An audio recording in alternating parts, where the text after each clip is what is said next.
What's up, everybody? Welcome to Podcast Now. I'm Alex, and in this video, I want to talk about that news story that's not exactly news, but it's been kind of coming in and out, that every single studio Activision owns is working on Call of Duty, this year's, Call of Duty Vanguard, and why I think that's a recipe for a pure disaster. So I've teased this before. I've talked about this before. I talked about it when Toys for Bob, the Crash Bandicoot makers, they were moved over to help Activision make Call of Duty, and I went on a rant. I said that it was the stupidest thing I've ever heard of in my life, and it only really sounds like it's getting worse and worse, okay? So I want to kind of have a video discussing all that. Now, I'm not a major Call of Duty fan or even a major Call of Duty player. Like, I play the games, so I understand that, and I understand maybe I'm out of touch, but I feel like I have some things to say, and I really want to say them, okay? So if you guys are new here, if you guys haven't already, make sure you guys are subscribed, bell icon turn on, hit the like button. Definitely would help me out, definitely would help the video out. And finally, if you super like my stuff,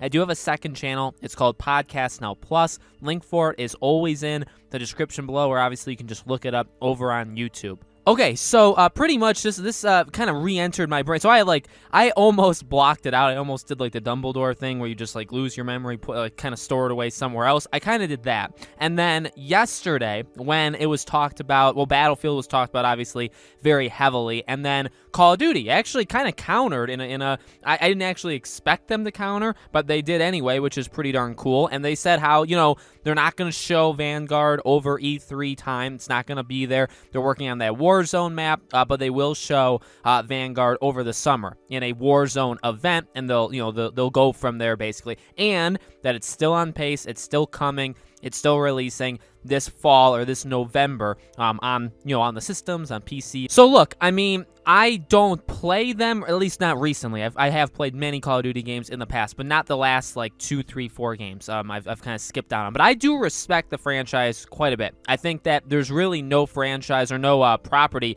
that does like a single player story, just like an action blockbuster. You could say there's some weaknesses there, but just like they pull it off time and time again.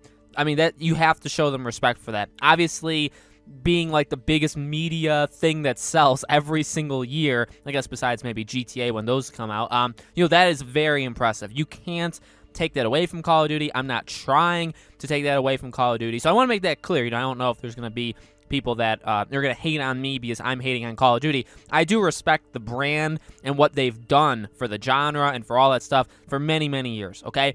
At the same time, this upcoming game, I am very worried for. Now, I kind of paused there because it's like, well, how worried can you really feel when you have no intention of buying it or playing it or supporting it? And that's kind of me. Like, I'm going into this fall, and it's not like I'm picking, I guess I am technically picking Battlefield over Call of Duty, but it's just, again, like I've skipped out so much. I was never going to buy this year's Call of Duty, but even if I was, I would be very worried and concerned right now because, it does go back to that, the kind of rant or monologue, I would say, that I had when we heard about Toys for Bob. When you say, and Battlefield actually has the same problem. I'm going to actually kind of dunk on, or I guess like put Battlefield into its place in this video as well, only for one specific thing.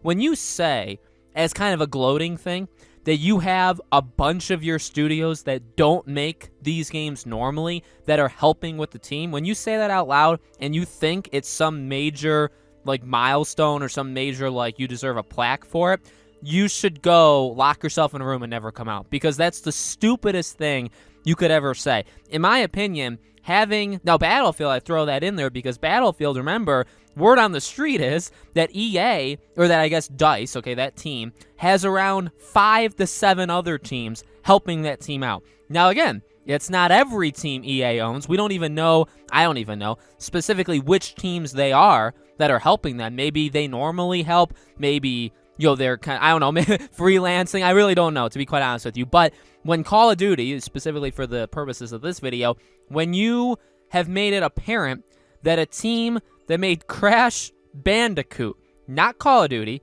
Warzone, and you have to bring them over to help with Call of Duty, there's an issue, okay? The first issue is the game probably shouldn't have come out in the fall. Now, we kind of talked about this issue with Battlefield yesterday, where it's like, if they had single player, because people want single player, if they had it, there's no way it comes out in the fall. Or they have to have an all-hands-on-deck approach like Call of Duty does, or third one, both of them, single player, multiplayer, will probably just be garbage because you have to almost half the effort. Like you have to half-ass it basically because you can't possibly make it as good as you possibly can under these circumstances. So that's the first thing. In reality, in a world where they don't need to make, which in reality, do they really need to? Because you have Warzone, you have last year's Call of Duty, which sold really well, just like all the other ones. Do you need one this year?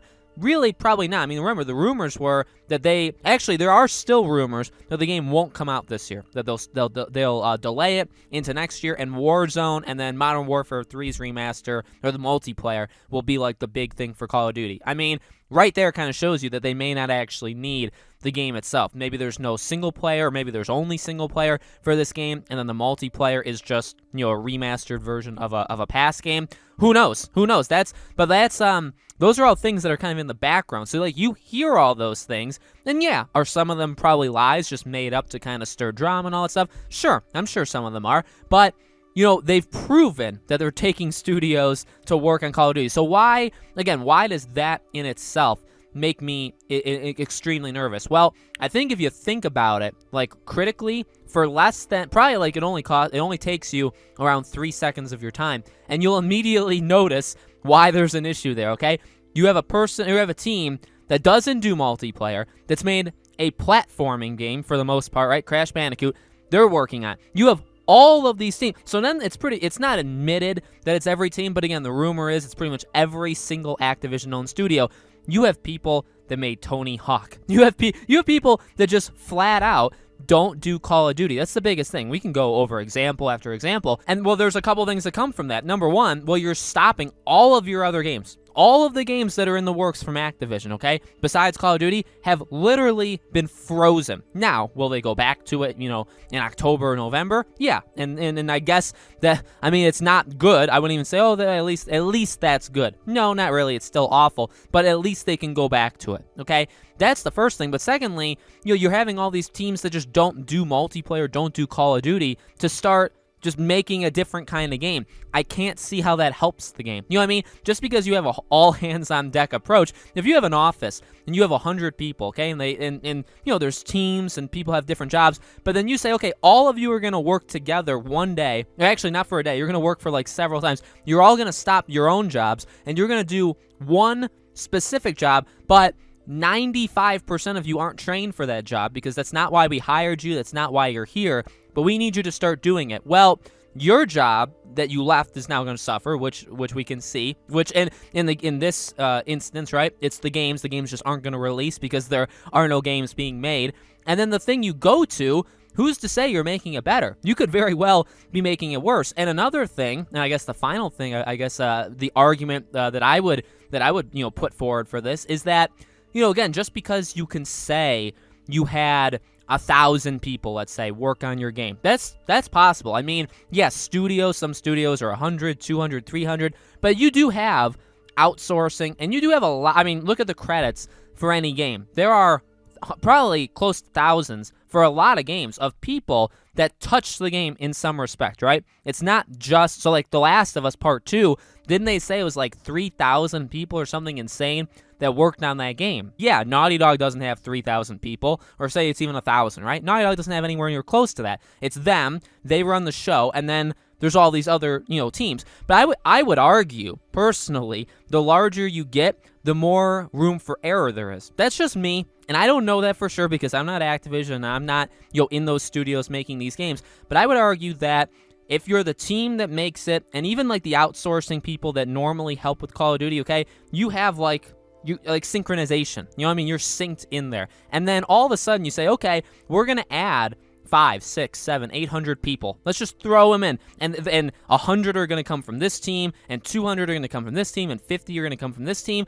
I mean, again, they're talented people. I'm not saying these people are like awful at their jobs, but like they're talented in other ways. And now they're coming in, and it's like, well, do you know how to do this? Like, have you ever done this before? Well, I guess start learning because we really don't have time to discuss this, right? And you just have so many people. If you're not built for that, then it's not going to work. You know what I mean? Like Ubisoft for like Assassin's Creed games, there are thousands of people that work on it, and they're all over the world. they have studios all over the world, Ubisoft, that helped make the Assassin's Creed games. But, does that, and now you could argue, I guess, if that hurts or helps the game, right? Depends on how you feel about the Assassin's Creed games.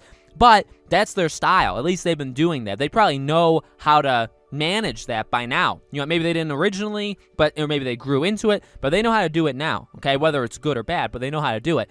These guys don't know how to do it. This is the first time, and they're just, they get in there, and it's pedal to the metal because the game releases this year, okay? So, no, is it guaranteed to, or I guess I shouldn't have said the spoiler, right? Is it guaranteed to suck? No. Is it guaranteed to fail? No. I just can't imagine adding teams and thousands of people onto a project, most of which have never made a Call of Duty game before.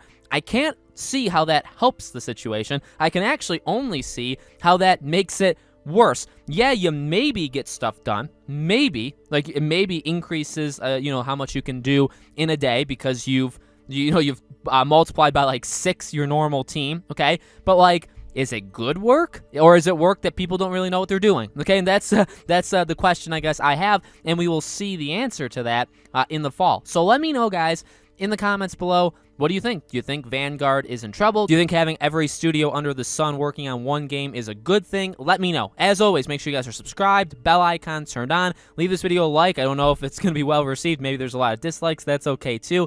If you guys want to subscribe to my second channel, Podcast Now Plus, link for that is in the description below, or obviously you can just look it up over on YouTube. Would greatly appreciate it. Thank you for watching, guys. I hope to see you all on the next video.